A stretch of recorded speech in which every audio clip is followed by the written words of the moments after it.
O dabar apie istorinę pergalę, kurios herojai Lietuvos jaunimo pulo rinktinė laimėjusi Europos čempionato auksą.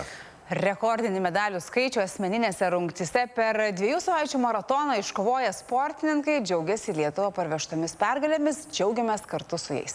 Taip, čempionų tėvai atvirauja, kad žiūrėdami kovas nervinosi labiau nei jų vaikai, o nugalėtojus oro uoste pasitiko mūsų kolega Paulius Žygas.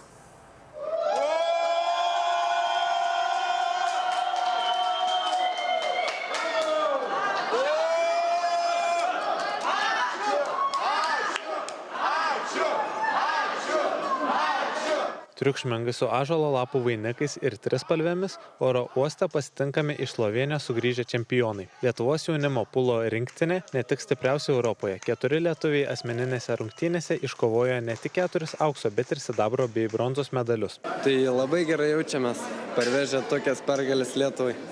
Ar sunku buvo laimėti? Tai aišku, sunku, čia daug metų sunkaus darbo ir pasirašymo čia. Ir pačias varžybas buvo tiesiog 2 savaičių maratonas, tai noris grįžti namo ir savo lovai tiesiog mėgoti. Čempionai įsitikinę, fizinis pasiruošimas nebuvo svarbiausias aspektas lemiantis sėkmę. Itin svarbu sugebėti išlikti ramiam sunkiomis, daug lemiančiomis akimirkomis. Ir technika svarbu, aišku, bet manau psichologija yra svarbiau, nes negali palūžti. Šitam sporte svarbiausia yra psichologija, aš manau. Pasitikėjimas, palaikymas, pasiruošimas mačui, įvairios taktikos, atsitikus nelaimingiems dalykams ant stalo, kaip atsiriboti nuo kitų priešininkų ir nuo jų veiksmų. Po iškovoto Europos čempionato medalių lietuviai sustoti neplanuoja ir ruošiasi garsinti šalies vardą ateinančiose turnyruose. Šitą pergalę mes švęsim tikrai gerai, kalbėsim, daug valgysim ir praleisim laiką su gera nuotaika. O kas dabar laukia, kada grįšim prie treniruočių?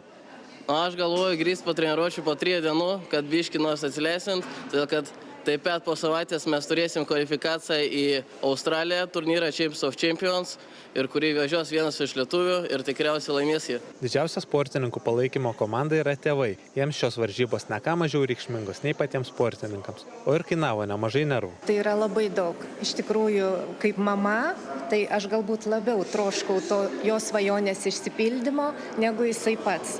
Ir mes esam be galo laimingi ir pamatėm, kaip jo sunkus darbas iš tiesų davė vaisių ir labai didelių. Aš tiesioginę transliaciją žiūrėjau, tai reakcija, tai ir sakau, ąžuolas nukrito prie stalo, o tėtis šit iš lovos neiškrito. Tėvams tenka didelis iššūkis padėti treniruotis ir palaikyti savo atžalą siekiant aukštumų pulo sporto karjeroje. Kiekvieną dieną praktiškai prie stalo ateina, tai ir aš, ir jisai.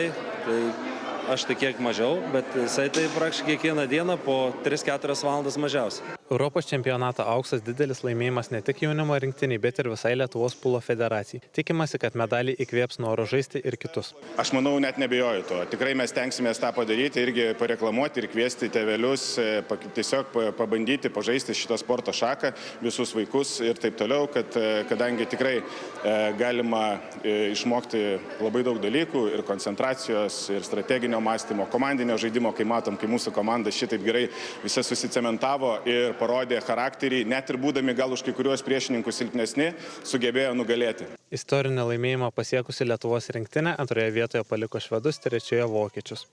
Paulius Žygas, Vilius Cucėnas. Sveikinimai dar kartą jaunimui su tokiu pasiekimu ir galima įsivaizduoti, kiek tai reikalauja šiuo atveju ne tik profesionalumo, bet ir psichologinio pasirinkimo, o ten būna karšta tose finaluose.